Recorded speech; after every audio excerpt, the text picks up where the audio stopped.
Assistant, and Joanna Petzavalou, Associate Professor, and will be the moderator. Oh, thank you. Thank you, Maria. Thank you. I'd like to welcome you to our second part of day 2 for GEC 2025, the industrial panel, to address the aim of this event, which is to celebrate and disseminate the achievements of computer professionals in a fair and gender equal way. We are going to be talking about rapid technological advances and future industrial trends in computer science, a pretty broad topic. We could start by outlining this topic, but I will leave the rest for the discussion, of course. What are the major trends to look out for in 2025? Following the previous keynote speaker, I would say artificial intelligence, machine learning, both are at the forefront of several innovations that have surfaced. These technologies are evolving rapidly and have become an integral aspect of almost every industry. But we have here 3 distinguished persons from the industry, and looking forward to discussing with them. I'd like to start with introductions. First, Joanna. This is Joanna Becker from the Unisystems, Head of International Professional Services Operations. Mrs. Cleoniki, sorry, I'm really sorry. From Net Company, experienced senior project manager, and Mr. Stavros Fotiadis from Oracle Cloud Solution Engineering Head. So thank you very much. We are all being here to discuss this. So I would like to ask you each to give a short introduction describing your work in computer science, your background, current role, how your work intersects with emerging technologies. Let's start with Joanna Becker, please. Hello, good morning to everyone. As mentioned, today I am Joanna Becker. I'm Head of International Professional Services. Practically, this is one of the business units that our company, Unisystems, operates in EU market. We are more focused on EU institutions to make it clear and understandable for everyone. There are various IT departments that the European Commission, as you know it, via the different bodies, like Parliament, the Commission itself, the European Council, the European Investment Bank, the European Medicines Agency, and all these general institutions that you might have been hearing time to time. They have needs in developing in their IT sectors. And we are, for the last 15, 16 years, one of their main partners implementing large framework contracts for their systems and application. My role is more on the professional services. I'm heavily engaged for the audience that is interested on onboarding also talent and newcomers in these services that we are implementing. And we are deploying experts in various markets across Europe. So we operate via our headquarters here in Athens. Unisystems, briefly for everyone that doesn't know, it belongs in the InfoQuest group of companies. It's operating over 65 years now in the public and private sector, with focus in banking sector as well. We count more than 1,700 employees and a large amount of professionals. And just to add the last note on the point regarding the let's say the gender equality that we are discussing also in the overall discussions these 2 days, we are proud to say that though traditionally, as everyone would expect, if for an IT company in Greece, we had low ratios among female and male experts. Today, we have reached the point up to 40% of females versus 60% of males. With an interesting note of last year hires, that we had more than 250 new hires, There, the ratio was much higher. Approximately 50% of our latest hires in 2024 were around females. This is not to be said that we are doing extreme strategic positioning around that, since there is area of improvement. But for me, it's a very positive note that there is talent on females and out there, and this is proven now from the way that we are recruiting and onboarding our teams. This is the general idea. I'm more on the business aspect, so industrially I will be speaking about those aspects and more focused on how we see it via our European clients in North and Central Europe. Thank you very much. Mrs. Kami. Hello, good morning to all of you. I'm very happy to be here today. My name is Cleoni Kilitra. I am Senior IT Project Manager in that company. The department that I work deals with data analytics and AI projects.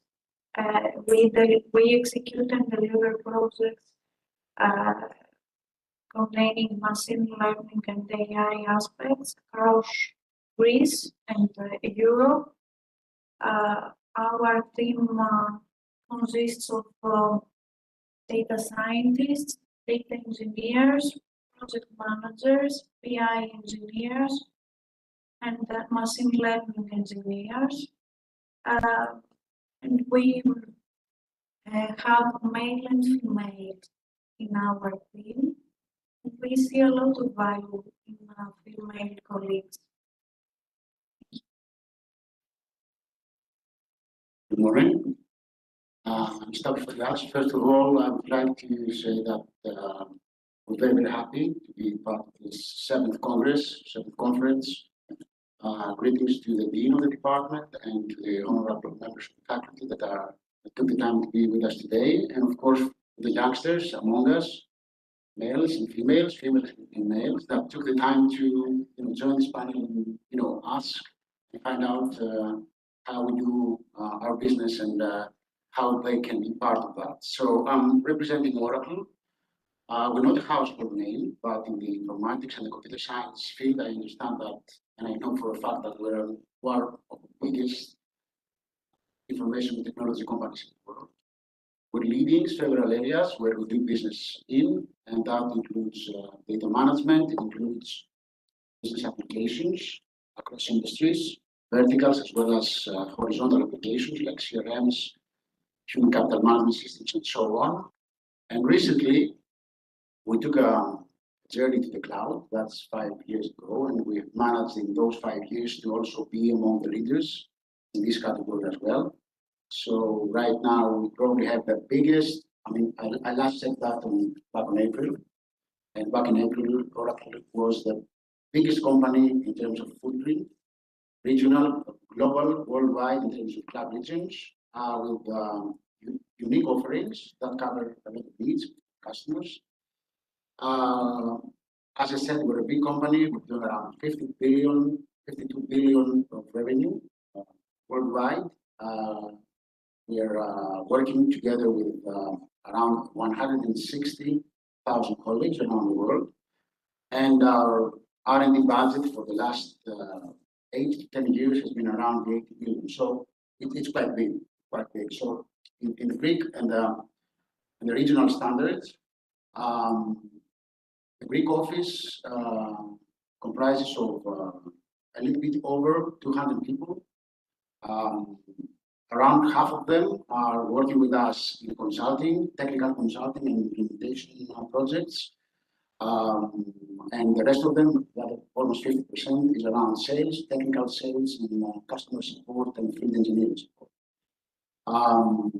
I'm leading a team of technical architects that are focusing on implementing and designing solutions in the cloud. We call it OCI in our world. And we're also laser focused on the AI world. My area of responsibility covers Greece, Cyprus, Malta, and Bulgaria, and this gives us an insight on different digital skills readiness that we see across countries in the region. Let me say here that Greece is third from the end in the last DESI index report. Malta is something like number 6 across Europe. Bulgaria is probably second from last, and Cyprus is somewhere in the middle, just below the European average. So yes, I'm going to speak today about what we see as technology trends, how we're actually shaping our strategy along that, and how people coming from the university, young professionals or even more experienced professionals can join us and do the good work. So thank you very much.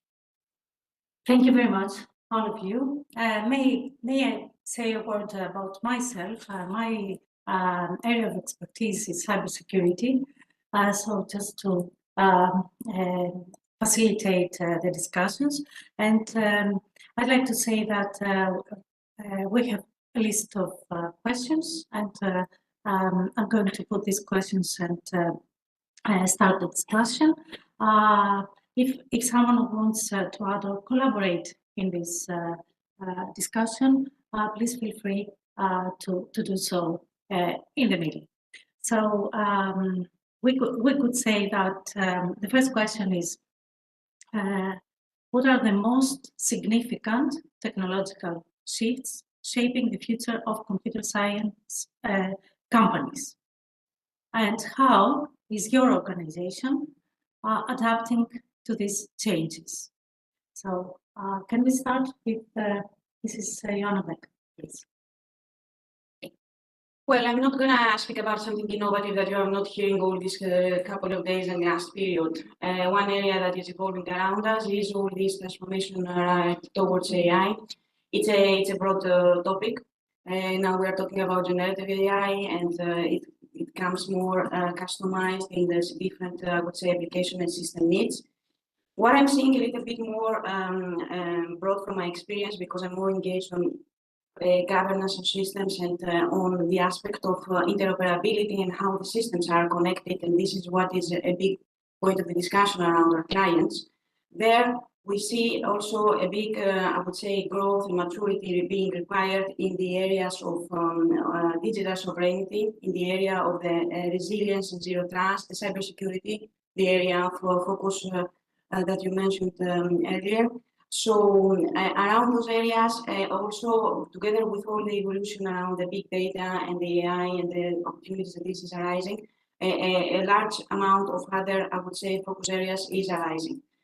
I said immediately about some clients that we operate. For example, this depending on the client needs, there is a focus.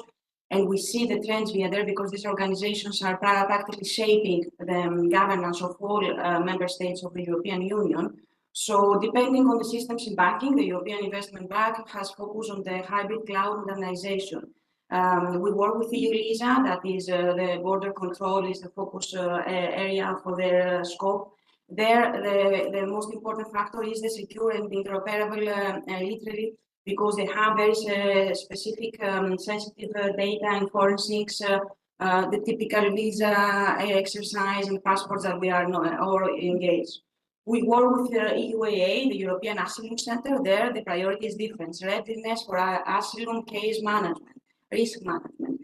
We work with clients that are focused also on areas that first it comes ethics, like the DIGIT, which is the largest, I would say, commission body that defines the digital transformation agenda every 5 years for the whole European Union member states. So in that sense, we are noticing one shift on the technological aspect, that this is also combined with a shift on the other aspects of transforming the business models. These business models are going from products and vertical services to more intelligent services. The back office concept is now shifting. It is becoming more predictive, more engaged in predicting models and business outcomes in order to then produce cases and support on the development and architecture teams. Cost reduction that comes from all of this is more related to the strategic enablement. What does it mean then? The strategic enablement shifts the focus on other skills related to understanding of more in a more agile way, in a more flexible way, in a more 360 aspect, all the systems functionalities. So the typical vertical roles that we were used to see,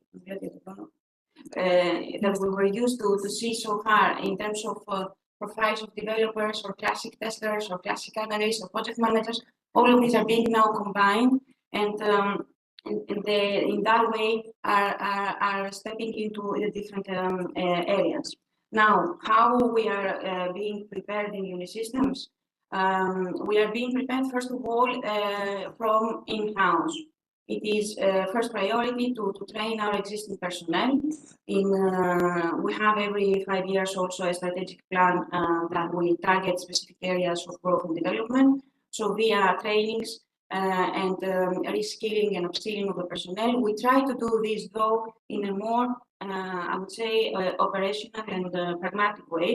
We are also many times driven by the needs of our customers, given that we operate with these institutions that they have also a pre-advanced strategic plan announced to us. It gives us also time to react and to prepare on time.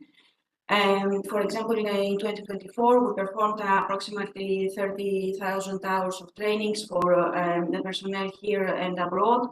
Practically, this gives us an average for the number of personnel that we have in place of 4 or 5 working days of training annually. There are also more specific training towards certifications.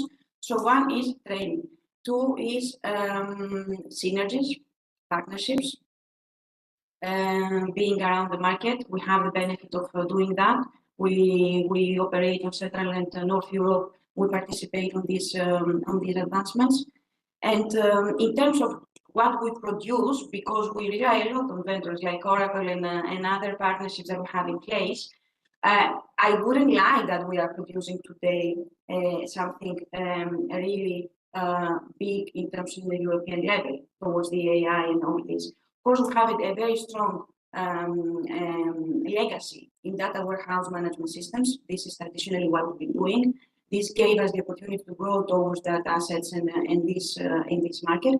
Regarding AI, more we are now around, I would say, automation, which is first automation of processes, document automation, and around banking sector, we have performed this kind of services, and we are going towards now building with the bodies, with the single resolution board and some other clients.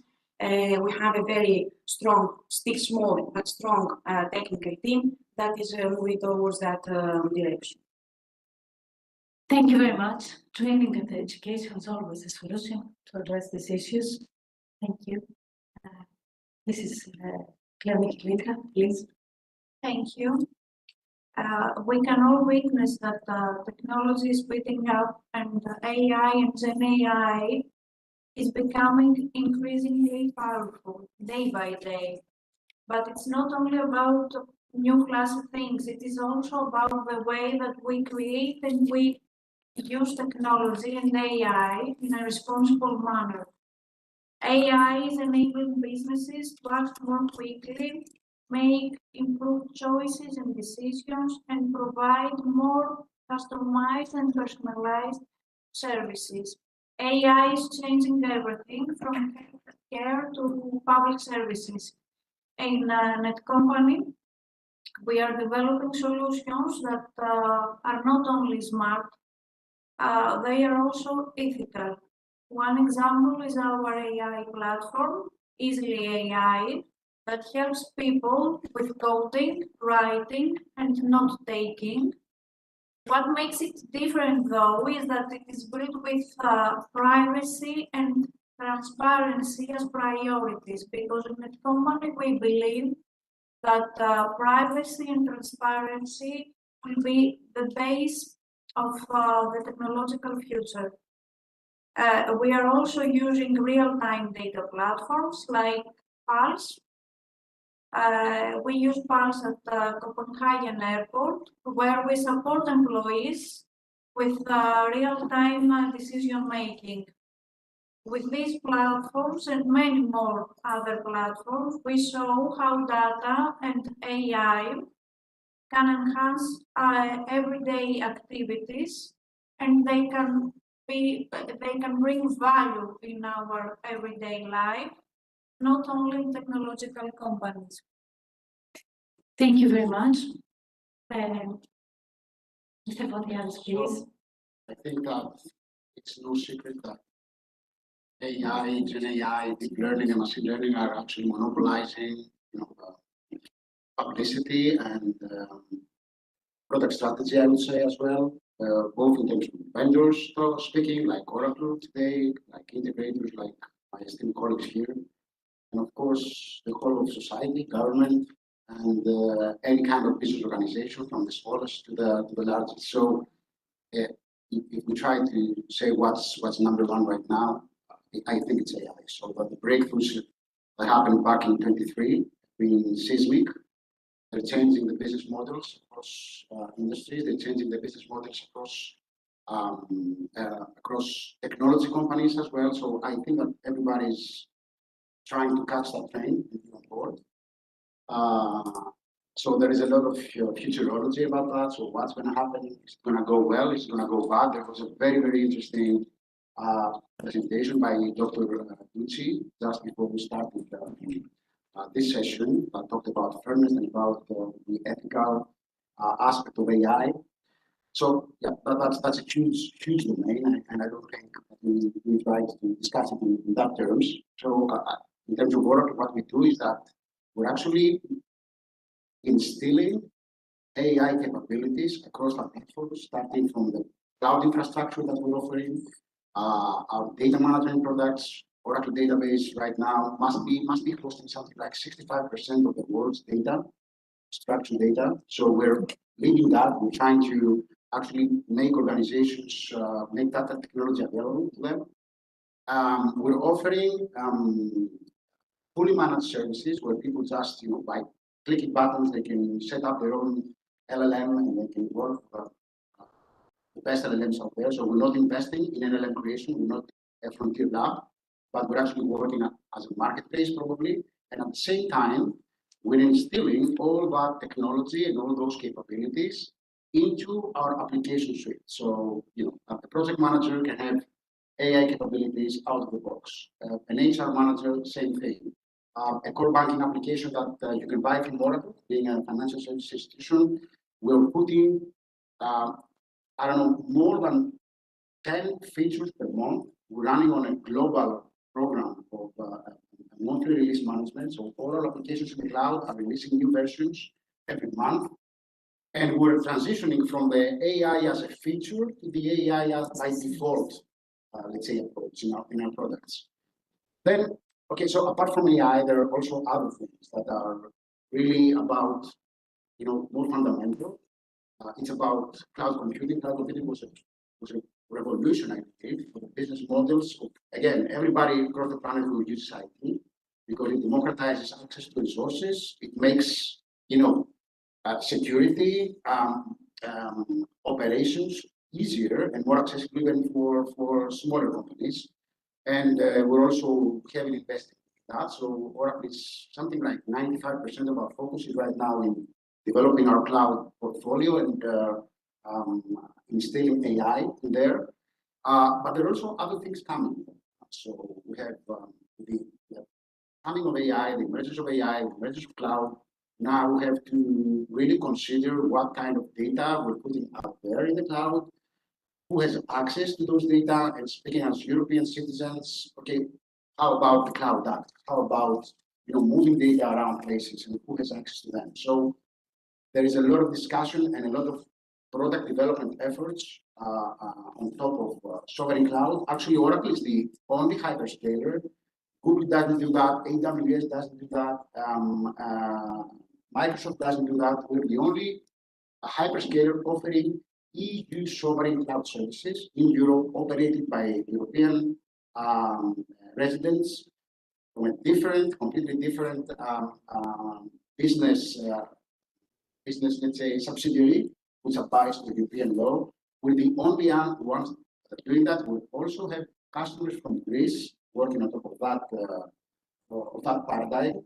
But it gives you a perspective on what cloud and what access to infrastructure and AI is all about. Is it in my data center? Is it out there? Who can touch it? And then we get also the legal paradoxes up here. So if an Indian engineer touches a disk. The disk has virtually traveled in legal terms to India. So it's about operations, compliance, regulation, and so on. So we're abiding to that, and we're investing heavy money in that. And then there are things that are coming, and I'm going to close with that because it's really beyond my actual understanding. I don't think that quantum mechanics is really understandable by anyone on the planet, by the way, but quantum computing is coming. So we're investing heavily in research.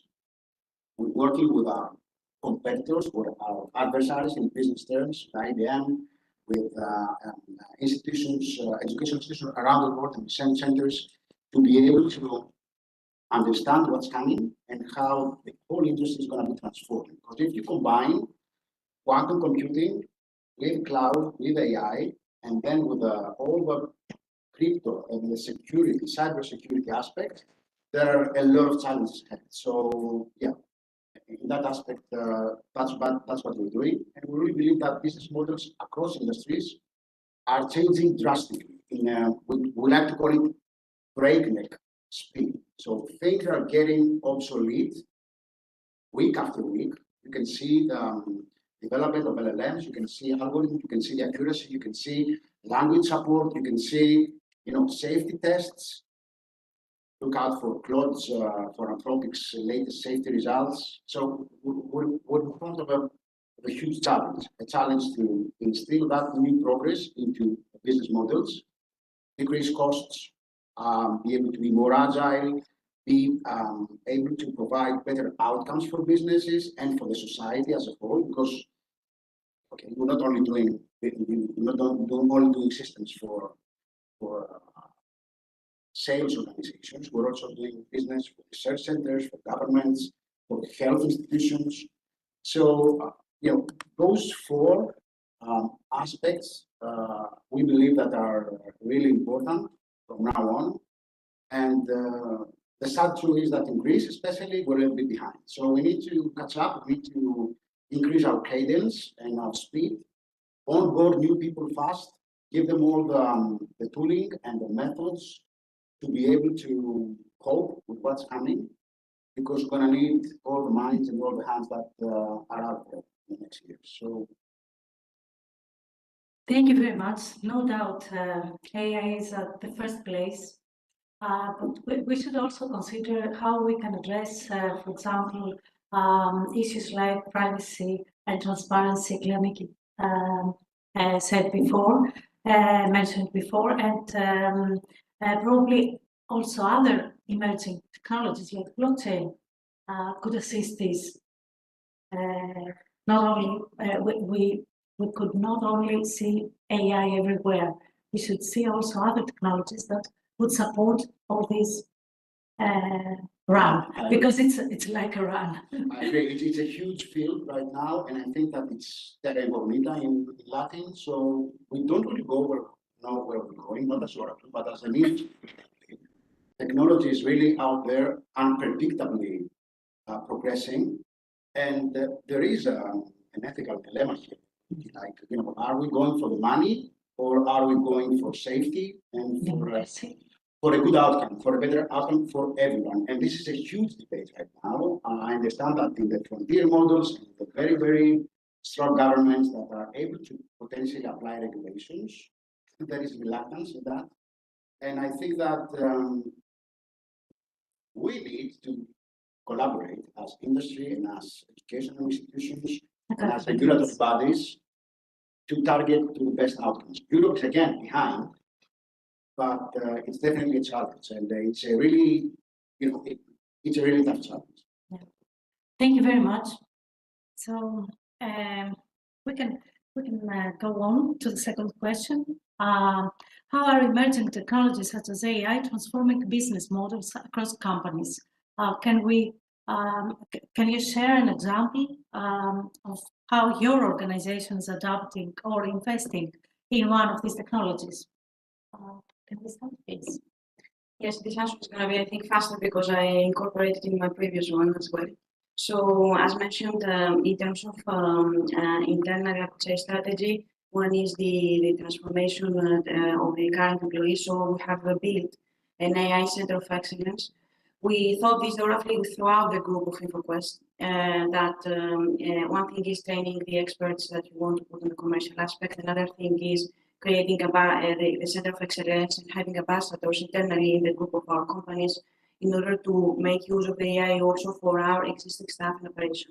This is how they can endorse it. This is how they can understand it. This is how they will be able, each one of them through their service line, to offer and customize this for the client needs. We are commercial. We don't. I mean, we have an R&D department that there we are investing towards other directions, bridging with academia as well, and identifying new product ideas. But the business line that I'm more engaged is commercial. So in that sense, we are doing this into parallel speeds. Then, in terms of projects that we recently completed, one was, as I mentioned earlier, in the banking sector. It was an AI-based document classification application for fraud detection in the different models that they were using. Another one that we deployed for European Medicines Agency and another client in Europe, it was around cognitive automation of the platforms for their day-to-day operations and document management. And then there are a couple of more, I would say, projects ongoing. So investment is in terms of, and this was a comment that it came to me earlier where we were discussing that there are many things around AI that my understanding and my feeling is that we should not forget each company what we are good at and transform that. Changing your business model totally in the sizes of our companies, because we all collaborate and we know the size of each other. It would be for me, I would say, a stupid idea if it is allowed, given that you need to focus and to develop what you are doing well. And all of us, I mean, we need Oracle to invest in quantum computing, because if they don't do it, we cannot do it. They have the size to do it. So Intersoft and Unisystems operating more similar business lines. We need to focus on the areas that we are strong at. So transform business models, transforming the mentality of the people, but focus also on the strong points and on what traditionally our legacy has been in. Let's not forget all of it. This is, I think, a general feeling we are now getting at. Thank you very much. What about Netcompany? Yes. Artificial intelligence is challenging, is actually challenging, not only changing the way that businesses work. It helps them move faster, make smarter decisions, and offer more personalized services, as I mentioned above.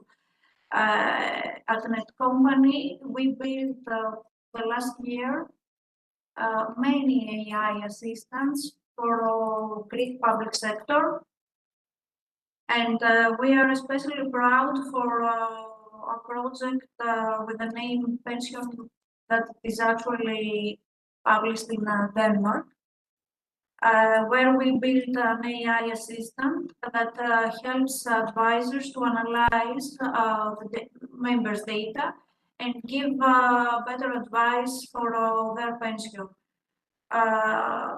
In Netcompany, we are also use AI to speed up coding and make our customer departments, our internal customer departments, to work more efficient. Because the goal is not to replace the people. The goal is to give them better and more clever tools to work. Moreover, to help organizations across Europe to use AI responsibly, and Netcompany launched first of its kind, if we may say, public-private partnership. We joined forces with leading companies and public institutions in Europe to create clear and practical guidelines for using AI in line with a European AI Act. This partnership shares real-life examples, and it is a step-by-step guidance in many languages that helps people to adapt AI. Moreover, in that company, we run many center of excellence for AI and Gen AI. Thank you very much. And Oracle? Yes, so we're running a pretty big number of use cases right now, especially I will focus on Europe mainly because it's a huge field. Right now we're running around 1,500 use cases as we speak with different customers across Europe, customers that are mainly in the areas of government, financial services, and healthcare. We're seeing a lot of the low-hanging fruits, let's say. So AI came along and everybody tries to hop on the train, as I said before. And everybody's trying to identify the next use case or the easiest use case to implement the low-hanging fruit, as we say in Stockholm. What we see is that the low-hanging fruit right now is digital assistant, which is a generative AI. Because to be honest, AI and deep learning and machine learning has been around for many years, okay, but it was not so marketed at the time. So we do have traditional use cases, but we have a lot of somehow impressive results when it comes to generative AI assistants. We're actually investing in even new departments. So Oracle did an acquisition 3 years back. The company was called Cerner. Cerner was the global leader for healthcare records management. It was around 60 billion, and we're on top of that business. We're actually building a new clinical/healthcare AI department to actually try and accelerate drug testing or drug invention or the impact of AI in drug development. Let's not forget that the Nobel for physics this year was given to Mr. Hassabis about the protein mapping that happened completely due to the help of AI. So it's really something that we do a lot. So coming into our waters over here, one of the things that Oracle is really working on and is heavily invested is the e-prescription ecosystem and the healthcare/insurance ecosystem in this. So we're hosting in our technology the national e-prescription system.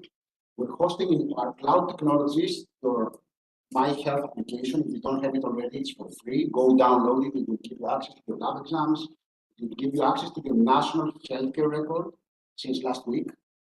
And you can do it for you, for your family members, for everybody that's under your auspices, let's say. So in that aspect, one of the latest new additions in the national healthcare record and the e-prescription system is digital assistant for two personas, doctors. So doctors can actually, so doctors and people in Medicine.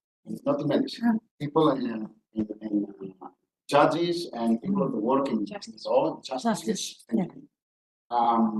They're really, stringent. So they do have a very focused area and very nice, but they really, I think in systems and the company both know what I mean. They're really not technology savvy. They don't care. So what we did is we designed a new digital assistant, AI-based, generative AI-based, to help doctors cope with the new versions of e-prescription system or the new things that are coming around using the application, be more productive into writing prescriptions, writing lab exams, and so on. The second thing that is going live, I think, within the next couple of months, it's final testing right now, is provide the citizens with two capabilities. One capability is to summarize your condition based on your history, based on your healthcare record. That's happening here in Greece. Okay, so we're talking about big things. So you will be able to actually, you're okay, don't worry. Or, you need to close an appointment. And that gets me to the second use case. We're designing right now, it's early stages, but it talks a lot about what's coming. Agents that will help you, book an appointment. It's really help booking an appointment for public healthcare infrastructure right now. But we're doing a lot in order to, in cooperation with DICA, of course, and the government, to make the citizens and the doctors' life easier using that kind of technology. So we're doing a lot. I don't want to waste the time. I want to be, after You're the not session wasting outside, time. you can come and we can talk about any kind of thing that comes to your mind. I think we've tried. Thank you very much. It sounds really interesting. I'm interested in this kind of software, let's say. So let's go on to the third question. What technical and soft skills will be most crucial for the next generation of computer science professionals to succeed in an increasingly complex and fast-moving tech landscape? We could start with, if you would like, Mrs. Litra, if you like. Yes, Thank you. Well, in today's digital world, we can see that success requires not just technical skills. Yes, students must know how to code. They must know Python. They must know Java. They must be familiar with cloud environments and technologies. In that company, by the way, we work with all cloud environments and technologies, Microsoft, AWS, Google. But it's not only about technical skills. What really makes difference are the soft skills as well. For example, being able to communicate clearly, work well in diverse teams, adapt fast to change, and turn good ideas into real solutions. And at Netcompany, we can witness that the most successful young professionals are not just great developers. They are also thinkers, strong collaborators, and good communicators. That is why we put so much energy into programs like Coding Hive and hackathons, where students can apply their skills to solve real world problems. They can work with others, and students can test themselves, because through these programs, a student can see the value of what he or she learned, and how much they can contribute in a corporate environment. At Netcompany, our people are the heart of everything that we do. For entry-level roles, we do not expect for a newcomer to have years of experience, of course, but what it really matters is the mindset, the potential, and the willingness to grow.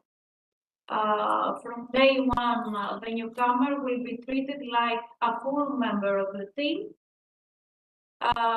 He or she will work with in a meaningful projects that make a real difference for the people and the business. The newcomer will take responsibilities that often go beyond what is typically expected for a newcomer, for an entry-level role, and the team will always be there to support the newcomer. We are in Netcompany, we are committed to help people to succeed, and we run a plan day by day for this. Thank you very much. Yeah, so I think that's a disclaimer that our profession and our field is not for the faint-hearted. So continual improvement and continual learning is bound in computer science and with IT. So you need to be a rolling stone in a parable sense, but if you like rock, of course, everything is allowed. So from my side, you need to want it. You need to want it very badly.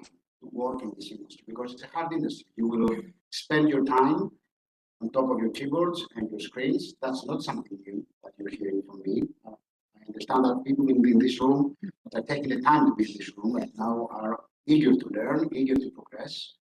And this comes from Stavros. Stavros was hired in Oracle back 21 years ago to do my dissertation project for my MSc. And I'm right now taking care of a $12 million business in a region. I've never been bored of that company one day in my life, and I started as a programmer, as a developer. I then did pre-sales and solution engineering for Java Enterprise Edition and our Java development tools. Then I took under my wing challenge of managing the middleware practice, the integration, data integration platforms, application development tools, and I've been working around 15 years or so with our biggest customers in Greece and above and beyond.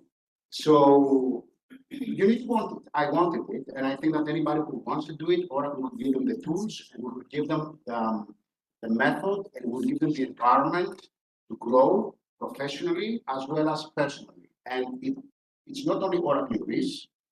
Of course, we're a global organization. We have people working in Greece that are delivering artifacts or code to San Francisco or to our main GitHubs around the world. So yeah, you need to want it, and you need to be able to start, preparing yourselves for what's coming, because what's coming is continuous change. So from my side, foundational skills are necessary. Foundational skills for me is not about knowing how to code in Java or in Rust. It's about understanding data structures, understanding logic, understanding how I can talk to a database. So we're talking about AI, and 99% of our customers, and I'm talking about big customers. Oracle is focusing on really rich customers, okay, or big customers. They don't know how to tackle their data. They don't know how to secure the data. So focus on the fundamentals, show up, and we can help you, do the rest.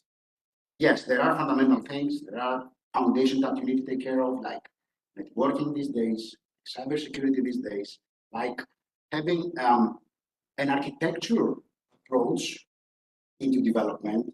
So there is specialization, of course, but you need to be able nowadays to go beyond your own little box and understand concepts, understand deployment standards, understand scalability, understand availability. So there are a lot of things that are, a little bit lost in the curricula sometimes, but the foundational knowledge that everybody will look for. Okay, and then we go to the big mountain to climb. It's actually the soft skills. So we need people that can communicate. We need people that can take a requirement, they can interview their users, they can work together with people they don't like. It's like everywhere. Okay, so it's the adaptability part of being a member of a project team, and my colleagues know it for a fact. It's really stellar. You need to be really good at that. You really need to be able to learn new practices. You need to be able to understand new principles. Okay. Again, I'll go back to the last session. Ethical standards in development. You need to be able to embrace cross-functional approaches to computing. You need to be able to understand business. You need to be able to understand that specific business your group is working for. So we're looking for that, because this is not necessarily something you learn. This is something that you need to understand and to be profound in you, and then you can actually practice that. So for young professionals, we're actually offering a program that's for near level. It's called Generation Oracle, for people that are either fresh graduates or people that have less than 2 years of experience. We have a number of positions there that are for specific roles like solution engineering, my team, sales, consulting, where people come in and they work together with our experienced people, having them as mentors and as buddies in a safe environment, learning the way that Oracle does the work, learning the way of the customer, learning the methodology, and embracing also the culture. Because the culture is really something very important, and you will understand that when you start hopping from employer to employer. I hope you want me to hope. the culture will imprint on you, you will like it. But again, the cultural change, the cultural handling of things is really, really something of utmost importance. And I can't agree more with what Mrs. Becker said before, that interoperability is something that we need to always have in mind. Systems do not exist on their own. There are no, there might be a system in CIA, of course, so, but even there, I mean, in short, because they were the first customers of Oracle, there is integration. So you need to be able to understand data exchange, to understand data protocols, to understand how things speak with each other. So yeah, I can be talking for a long time. But so our positions are open. We don't expect people to be Java geniuses or C++ or Rust geniuses. We need fundamentals with people that are committed to their career, to their path. And even if you're not committed to a path because you don't know it yet, you can come, you can work with our people, and you can decide what you can do. Because as I said, our field is really wild. You can work in HRMS, you can work in banking, you can work in telcos, you can work in manufacturing. So there are business as well as computer science positions for young, promising individuals. And we're here to help. By the way, what we see about the equality, because I haven't spoken about that, the room is also almost split. I mean, there was a company that came in, 4 people, 4 men, actually somehow broke the balance.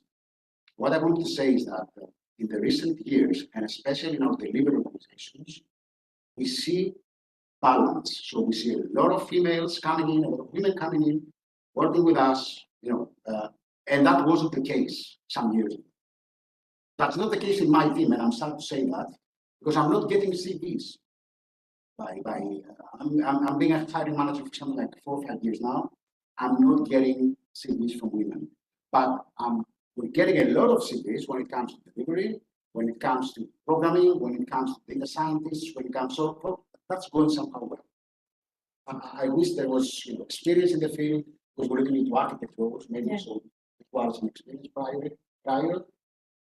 But it's going well. So it's because of the time lost. Huh? In order to become an architect, you need like 20 years of development. That was not an idea back then. Yeah. So we will get there, I think. For one moment, I would disagree with this. If you come, this is a summit. This is an event for women. That's why we have some. If you visit an auditorium when we have a lecture, you'll see most people are men.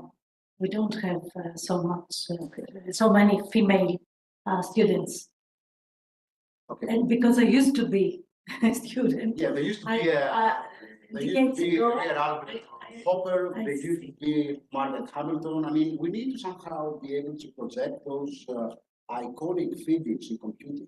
But really early on. I mean, we need to start very early on at the stage. At the elementary schools, primary schools, and we're lagging there. So that's actually translates into having a very unbalanced, let's say, ratio between students and parents. So we need to work really hard. I agree. As a field, not as an industry or educational system. As a field. As a society. Computer science. And as a society. Thank you very much. Well, I will not keep it long because most of the parts have been covered also by Stavros and Vionika. It's okay. It's okay. It's good that we agree at least. The point is, there are many things and there are many, I would say, guidelines and many options. What I would advise is that each one of you, together with wanting it and being prepared that this is going to be complicated, IT science is not simple if you want to excel on it. Of course, in that sense, all these new tools that make things look easier, like the coding exercise and everything, this makes things look easier if you want to win time. In an entry-level stage, I would though advise that nobody needs to rush. You need to learn it on the core of it, and then with a critical view and a growth mindset that you might have on your expertise. And I'm not against keeping an expertise. You need to decide and keep an area of expertise, either it will be development, analysis, or testing, or more on the project management, service management aspect. nevertheless built upon a solid knowledge. So we can have a discussion afterwards. We see many trends from the clients that we are working. What I would say in comparison with the ratio that we were discussing, IT is not always attractive. I didn't like it at all when I was a student. And then I ended up working in this company for the last 20 years since I was a graduate. And this made me love and understand it in a more 360 view. Find those areas that you are good at and focus also on those areas. So the achieving a level of understanding of all the aspects that Stavros mentioned and complexity of the systems and the large picture and interoperability, these are not easy things. These things cannot happen with 1, 2, or 3, 5 years of experience. You need to be exposed. Find a way, an entry point from a thing that you like, and then address your day-to-day tasks in a more critical view. Try to understand the whole ecosystem. We are hiring every year for our clients. Let's say, not say what we are hiring, but we are interviewing together with my team of 20, 25 people, approximately 600-700 people in Europe. Only this team. I'm not speaking about the whole group of companies, only my team, my operation. What we traditionally see when we are hiring, because we need to bind with the requirements of our clients, it's together with the technical skills, the soft skills, but not these nice words, soft skills, okay, communicative, has been a problem. Why? Because it was not a matter of not communicating. A developer couldn't and was not socially communicating.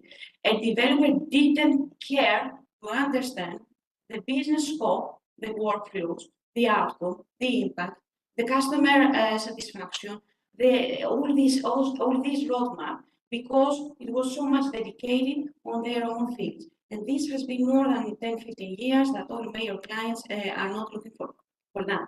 So this is a skill that you can build via different academic channels and different focus areas. So in that sense, together with the technological aspects, adaptability is one of what we discussed, understanding the global view, finding what you like and keeping yourself, I would say, up to date on the trends and not on expecting something that I experienced from my academic background, not expecting always a professor or a circumstance to give you the hint of investigating further.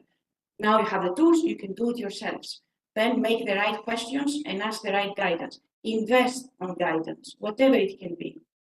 Either this kind of meetings like today, either an expert that can guide properly. Guidance is saving time, not only all these tools that you don't really can assess now how to use them. So that it is more or less the. Thank you very much. So, Final comment, because yes, I really please, agree please. with this approach, and I think that I think it's also crucial to mention that you need to find problems that you're interested in solving. That's the thing. I spent my first 3 years in the university, bored to death, learning C and C++ to resolve, I don't know, Pascal's problems and equations. And when, for some reason, I got into a COBOL lesson, COBOL course, I started, asking my grocery store for oranges. And so I got 3 oranges, how many do I have left in my warehouse? And write it in the book, write it in accounting. And then it started to make sense that, there is a business problem that might be more interesting than, just, I don't know, prepare the algorithm or just move things around. I don't know, there is an archaic rigid that was very, very popular in Pascal programming in the ancient times. But it's really important to find problems relevant to you personally to solve, because this is going to be the propeller that will take you beyond. That's an advice from another person. Okay, I have another problem to ask regarding academia and research and industrial application. From your experience, what are the most significant challenges and opportunities in bringing the gap between academic research and industrial application in computer science? Stavros, can we start? Thank you. Yes, thank you for the question. So are we talking about research as research, or are we talking like preparatory stages of a curriculum or of a course, to meet industry requirements? Because these are two very, very different areas. Yes, let's talk about research to discuss the gap between industry Yeah, and so academic. regarding research, I wouldn't say I'm enough experience in research, but You have the experience from the industry no. side. Or I'm just saying that I'm not an expert, so I Great. might have an incomplete viewpoint here. It has happened to me in the past to work on top of work that has been done by research labs or spin-offs of large universities here in Greece. Let me remind everybody that e-prescription number one in Greece was developed by the NTUA, National Technical University of Athens, and when it scaled beyond 12,000 users, you started seeing Eleni's prescriptions instead of Stavros prescriptions. And then we were called in as individuals, no contracts, no nothing, come and see. And we started working on top of that project to make what today is the e-prescription system. So I was one of the people that actually put code in that 10 years ago, 10, 15 years ago. What I'm trying to say is that it's different to pursue innovation and pursue, new frontiers in research and in science, and it's different to put them in production use. What I see sometimes as a gap there, and I might not be really precise here, or I might be not fair, is that we need to be able to identify return on investment. We need to be able to identify scalability issues. We need to identify security issues. We need to be able to put all those in the mix in the research lab. But can we do it by ourselves? Is it somehow expensive? It is. Who's funding? And then we're getting into an argument or a converging point that says that yes, definitely we need that to bridge the gap and converge from industry, market, as well as research. Not only to create new products, because I understand that also you do it in the University of Western Africa. I know I had the opportunity to discuss with Professor Hiropoulos the other day, and she was telling me how you're actually setting up programs where graduates or undergraduates or even research labs within your university are taking up challenges from the market. So you're getting people from SMBs, small and medium companies coming in, I want to do that. Can you help me do that? Can you guide me? So you start an osmosis with the real world. And then the real world has all those security, scalability, profitability issues that we need to take into account as a practice. Also within research, because other things that are happening is that there are a lot of spin-offs. NTUA, Piraeus University, the University of Athens, you have spin-offs. You have, I understand, dedicated people that are working on knowledge transfer, taking these ideas and those prototypes, scaling them, and selling them out. So I believe that everybody will be benefited if we found ways to talk to each other in a more, let's say, formal way, in a more methodical way.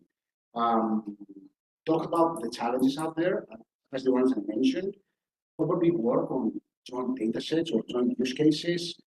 And why not? Let's try to somehow, together with the government, arrange for a way that we can do internships in a more methodical way in companies like ours, like companies like New Systems, and other companies that are renowned for their work in the industry. So there is a lot of distance to walk. And as I said before, there are a lot of challenges that are surfacing right now, emerging challenges that we need to solve together. So that's my take. Yeah. Sure, thank you. And industrial PhDs probably might facilitate, and Look, they are towards my this. background comes from American and British universities, and it's almost 75% of the people there are going industrial years. They're doing industrial vivas. They're getting, on the other hand, they're getting sponsorships, so and they get the opportunity from more growing industries beyond servicing, manufacturing industries, huge IT industries. So yes, definitely for sure. Topics. Yes. We need to work on that, and we need to work as a country. Definitely. Thank you very much. Because I kept not forgetting. Coming back to that, to the industrial funded PhDs, in order for this to happen, because as Stavros said, we are prone to deliver client needs. So in that sense, the gap that there is, the time to adoption with the time to market, it has been and currently a point of concern on how I would say R&D products that are generated in an academic research area could be used in the industry. Nevertheless, if you have the luxury to collaborate with clients that also are looking for these niche technologies, and they are, because we are in the world of consultancy, so in that sense, we have this luxury sometimes. Recently, we were happy to support in our entity in Italy that is working with a research center of the European Commission there, 2 of our employees to continue and conclude their PhDs while being part-time assigned to our project, because there was also a direct link of the PhD focus and the project that we are planning to develop and to grow within this institution. There was a link. So it was also a matter of matching and timing. This gave us the idea that we should focus and understand that better. We have also in Unisystems and West the Code Factory initiative that every 2-year cycles we take recent graduates for a 2 years training and then immediately include them on our operations. And then the other aspect of I would say link among academia and industry in Greece, it's unfortunately I would say more of a government issue. In European and most in American standards, PhD teams are funded by real projects because they have this luxury participating in different horizon programs, and because innovation is more of an investment roadmap for many companies abroad. In that sense, I think we are seeing some progress, at least because also I'm not very much engaged on this, from what I'm identifying with our R&D department that is participating more in horizon programs, that there is more and more collaboration, at least in the ICT sector, among large companies in Greece and the universities. Nevertheless, it is important that there is also an alignment, and I'm excusing myself because there are the professors here and they know this better, on what ideas are going to be generated in the university labs.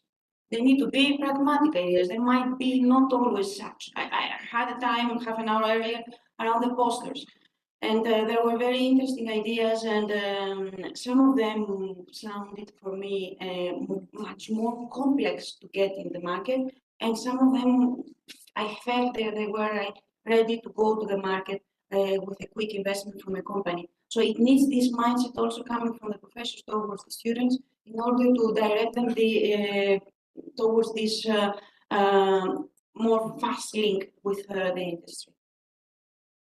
Thank you very much. Clemente? Yes, we have seen that there is a gap between what students learn in universities and what is actually needed in a workplace. Usually university studies tend to be more theoretical or long term, while companies deal with real world problems that require immediate action, practical solutions. They deal with unsatisfied clients, and they deal with numbers.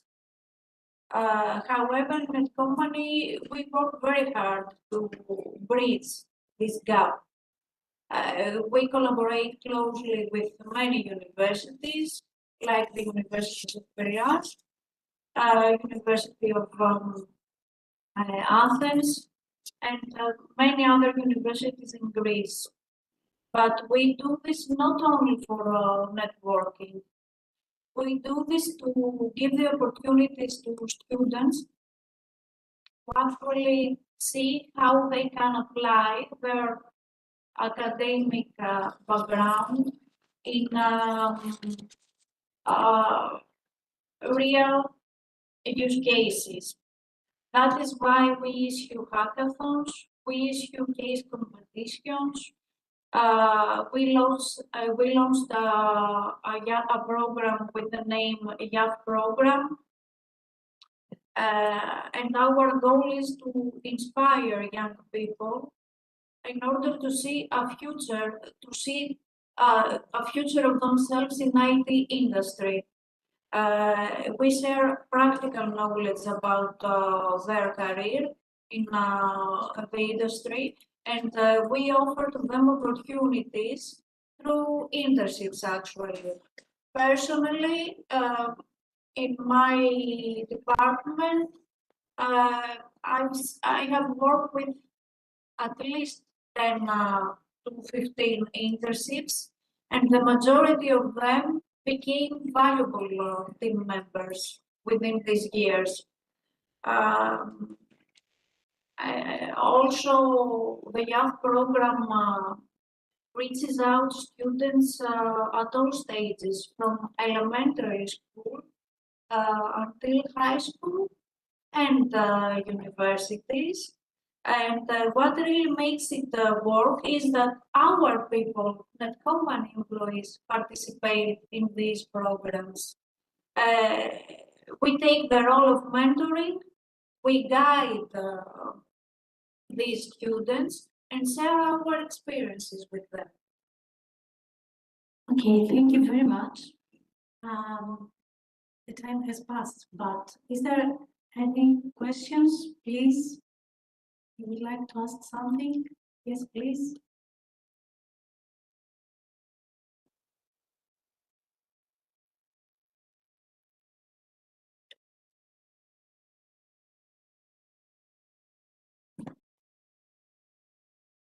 Thank you for this really perspective. It's usually more difficult for us, the academic side of things, to gain a better understanding and perspective of what the real world practicalities are in terms of sending our graduates to companies like yours.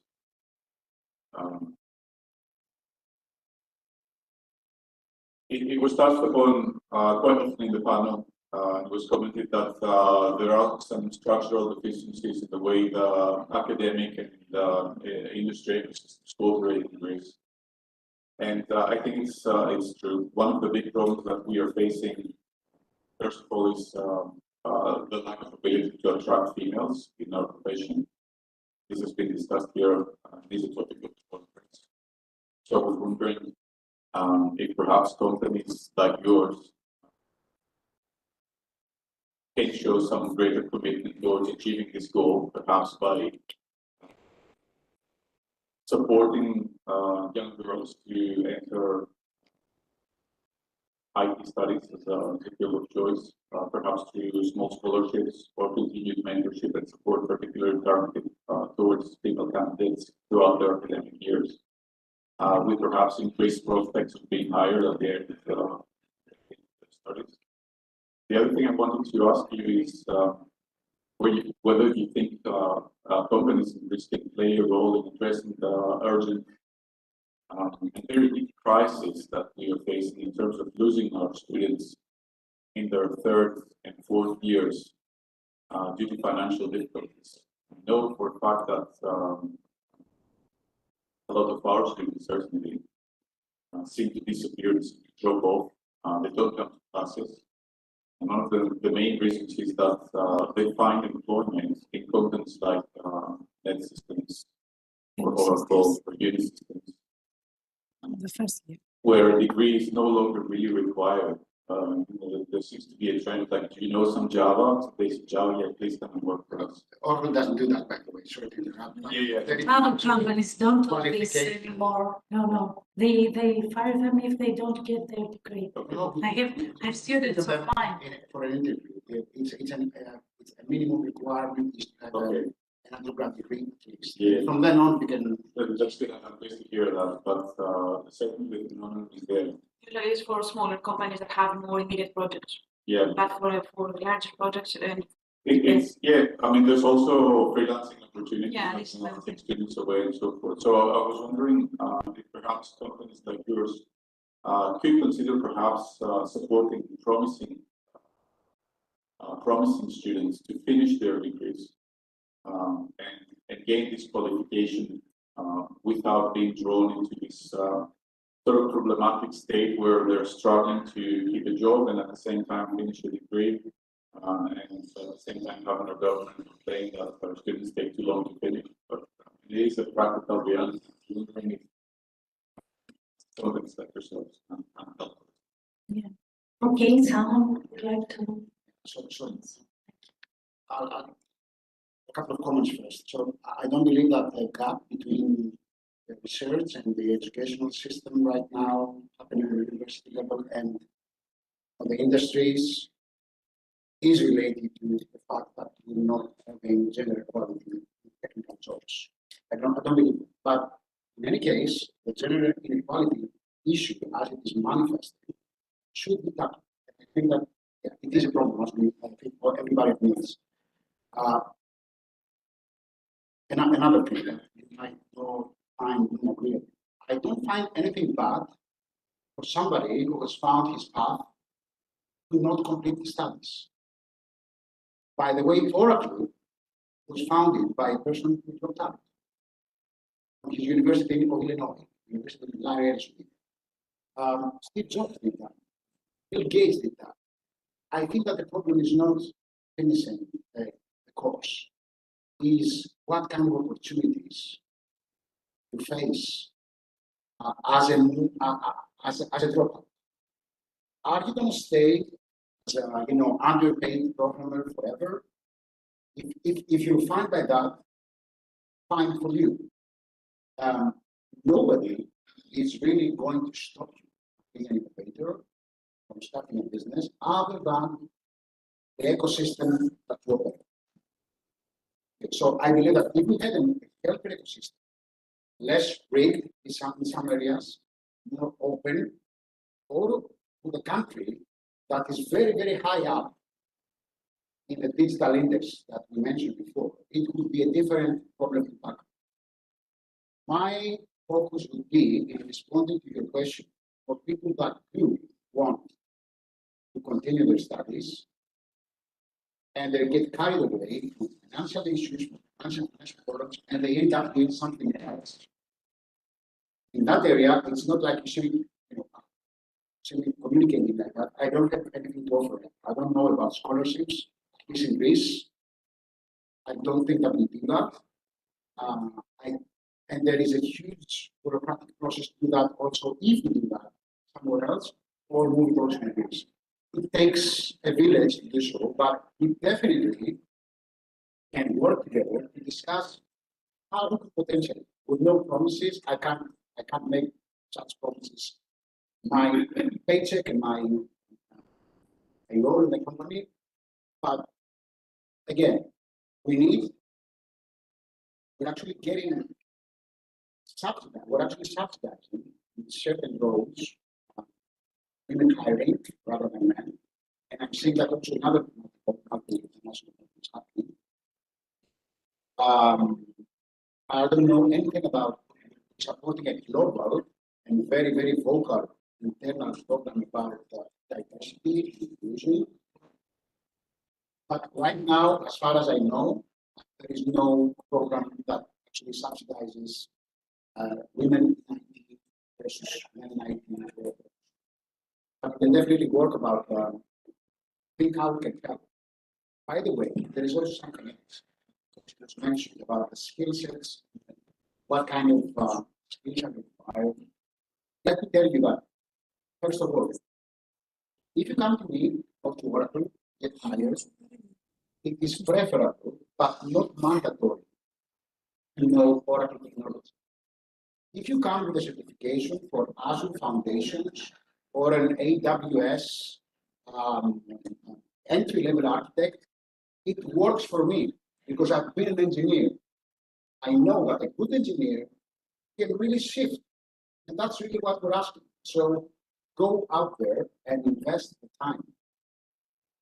Get that certification. Show to your recruiter and the hiring manager that you're not slacking around.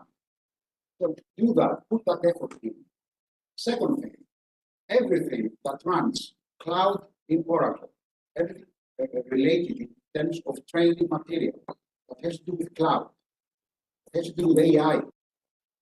Right now, it's free for use for everyone in the country that has enough in it.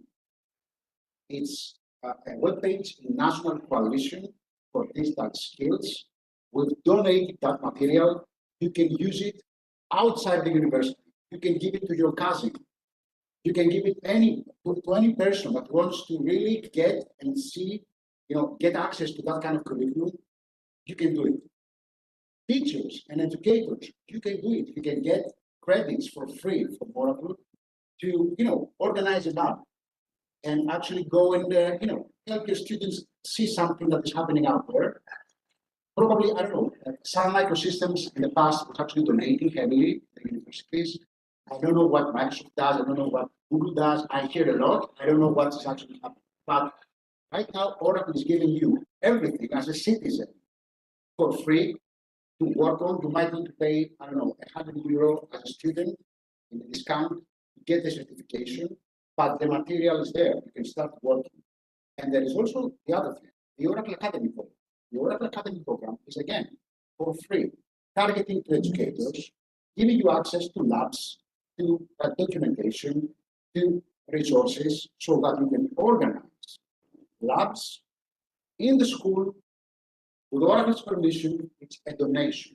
So get your best people in the class, put them to work, make them involved. The technology is out there for free. You can use it.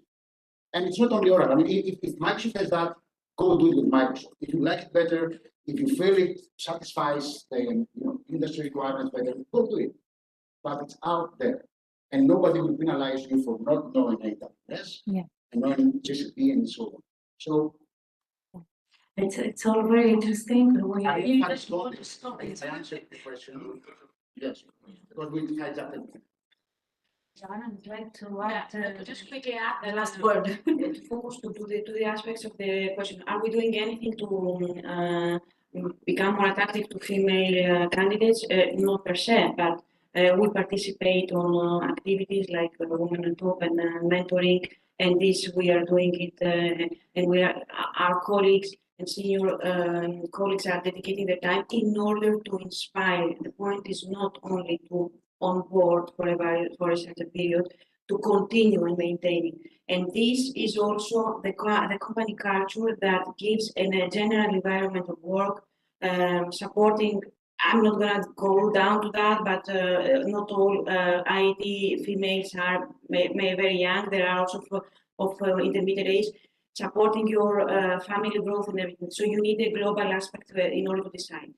For students opting out from university, first of all, I said before, nobody need to rush. You need to be good at that. So if you opt out because you regretted it, then don't do it. If you opt out because you find a job that is offering you this opportunity without any qualification, it's a lie. It's an opportunity for the first 6 months, 12 months, but then you need to do certifications. Certifications in IT are not a job. They require fundamental knowledge and understanding that you will be able to perform them in order to continue and work for the company. Otherwise, you are not relevant. Sorry, we don't have a project for you. So this is not a solution. What we do in order to support all these difficulties or to attract more at an earlier stage the students, the graduates, before they move to other countries and so on. We are trying, without me being the right person to announce it, but we are trying to establish memorandum of collaboration with universities, and because we are lacking talent, this is the big discussion nowadays in our companies, how we will invest and build in talent within Greece, since we operate here. We are working on the idea of funding and investing in labs of third, fourth year graduates in order to train them more hands-on training with our professionals' participation on top of their studies, with this kind of commitment of onboarding them for the next couple of years in our projects. But this, we need good quality of people, yes, there, I'm not gonna lie, private sector and companies need outcomes from an investment. So this has been also difficulty, focusing on faculties that have track records of performance in order to be able to see with which ones we can collaborate. But this is an idea that it is working. I'm not responsible for that, so I cannot disclose more information. I just want to say very specific thanks to both Unisystems and Net Company for finding the courage to open up branches in cities in Greece outside Athens. And I think this is very important, particularly in terms of attracting female candidates to your companies, because smaller cities in Greece offer a much better quality of life. And it's very important. We also have teleworking. This is not a secret. More and more we allow teleworking. This is not something that I hope the management will not change their mind. That's being in discussion. And this has is answering your comment, or is adding to your comment. Many recent hires, we have them from various areas around Greece. Next week, we are inviting our colleagues for a workshop, and they are coming from Thessaloniki, from Patra, from Yanina, from Creta, from everywhere. And yes, if we would add, though I avoid to compare it always with a female-male ratio, but many colleagues that recently formed their families and they didn't want to move from their town, they are supporting their family from the town they are, and they are also working. This is not a problem anymore. The problem is the added value and the continuous engagement and development on what everyone is good. And this, I think, is the main point. And to add, the competition is fierce and global, I believe. In that sense, we're partners, we're working together in projects, but when it comes to acquiring talent, we're adversaries. So we're gonna go get the top talent. Yes, but I went first, so now I have. Yeah. We're first. But yeah, I mean, you might get the talent on board. You might lose it in a way. So it's our job as well to create the conditions and the perspectives to keep those people, coming, growing within the company with our values, our culture. So, and I think this is a bet. This is a challenge. Every company, every IT or technology company in the world is facing it. There is a war for acquiring talent. With real Please, yes. 1 minute only 1 minute, that will be take long. You are right. We have noticed the problem that many students resign their studies, and we think that the problem starts from younger ages.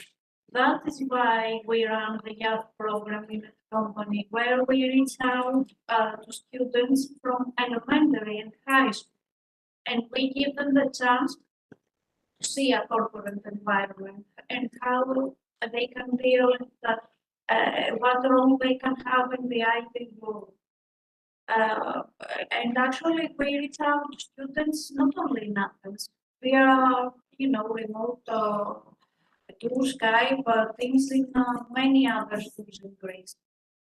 Are you sure? Okay, yes, very much. So with real degrees and not certificates. Certificates can go after.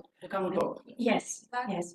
The time has passed. We are an hour over the schedule. So please, I would like to thank you very much for joining this panel. Thank you.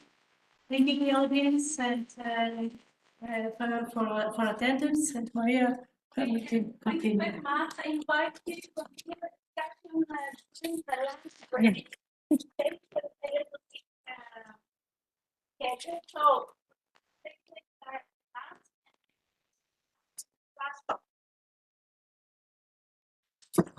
So, Σας ευχαριστώ πάρα πολύ, ειλικρινά. Ευχαριστώ.